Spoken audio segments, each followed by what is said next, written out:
Okay, PAD and POS 316ers, this is our last mini lecture on hypothesis testing, and we're looking at F tests, where we previously talked about hypothesis testing with t-tests, which we use when we are comparing the means of either two samples that come from two populations, and we use it to specifically test the means of those two samples from two populations when the number of observations is under 30, or we can use it to test when we have two measurements on a sample from one population where we've taken measurements before and after, or pre and post some kind of intervention.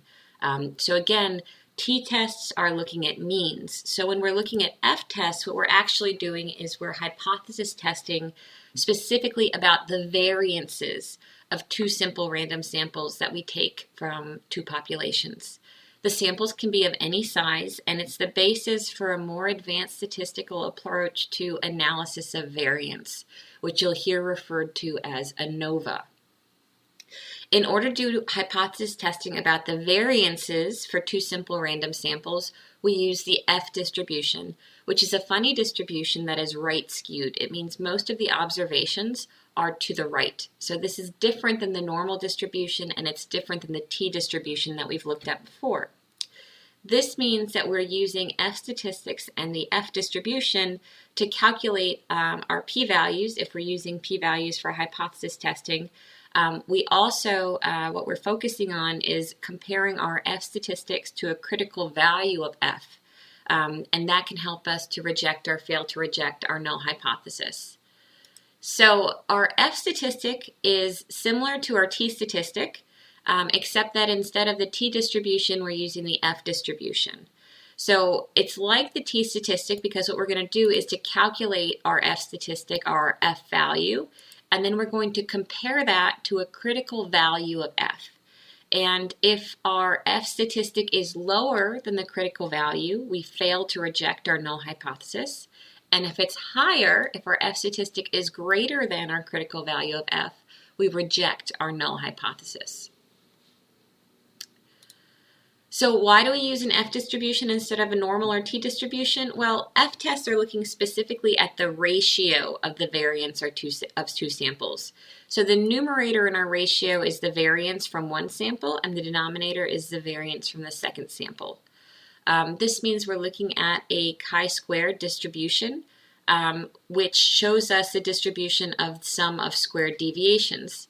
Now, as we talked about in class, summing the squared deviations is an integral part of our calculations for variance. So it makes intuitive sense that we would use this kind of distribution in order to look at a ratio of variances, which incorporate the sum of squared deviations.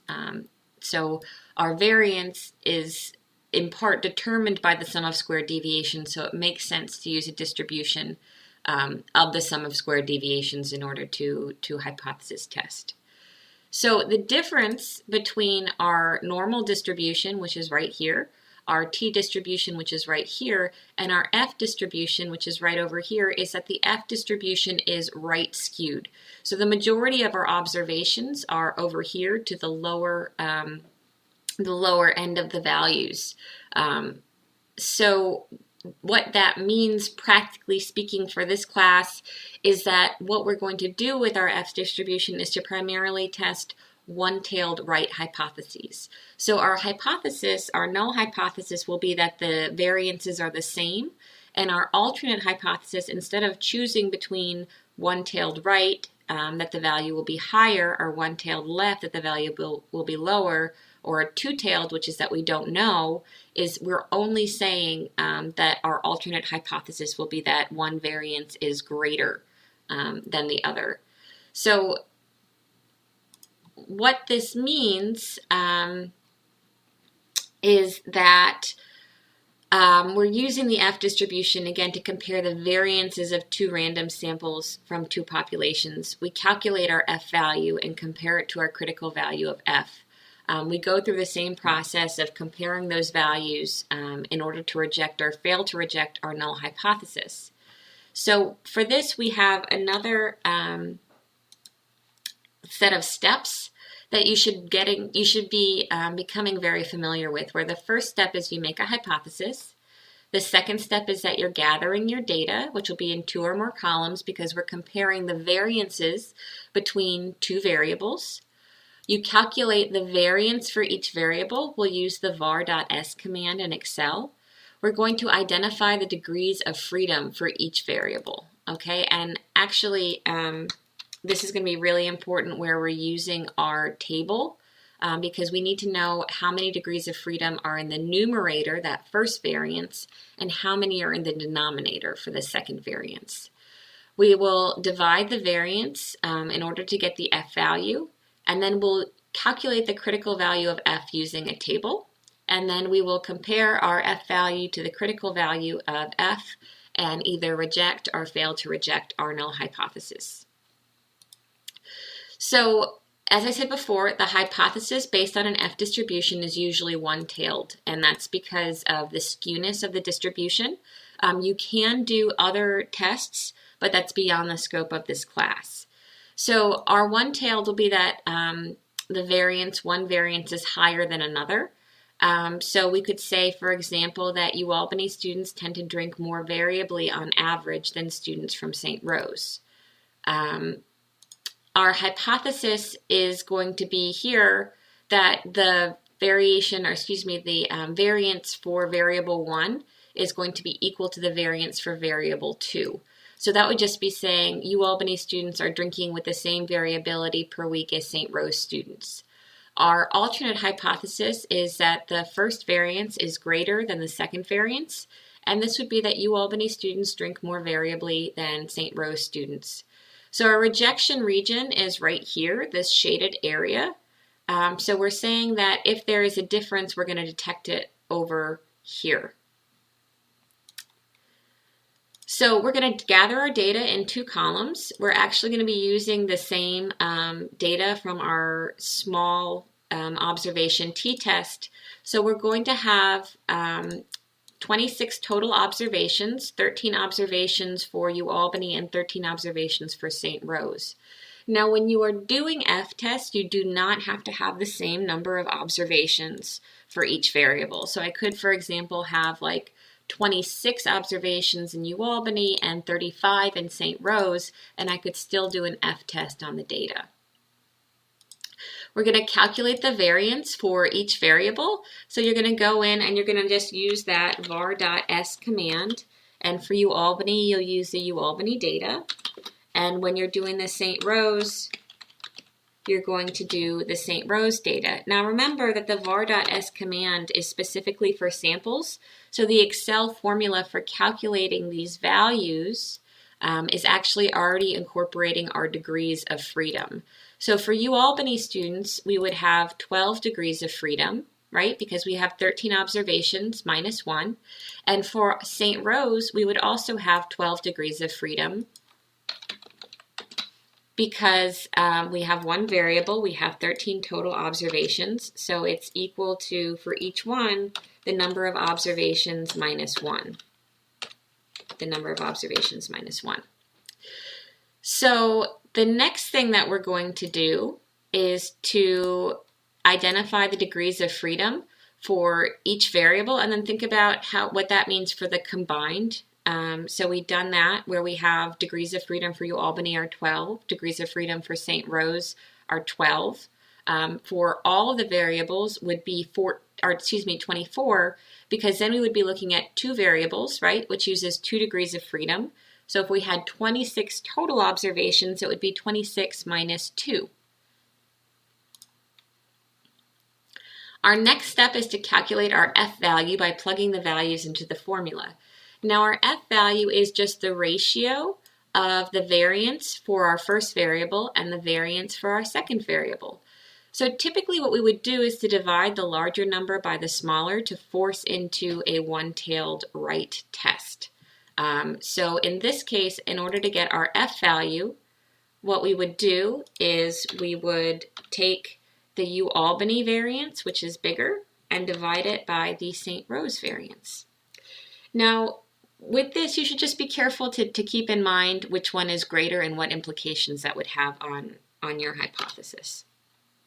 So we have an F value of 1.58.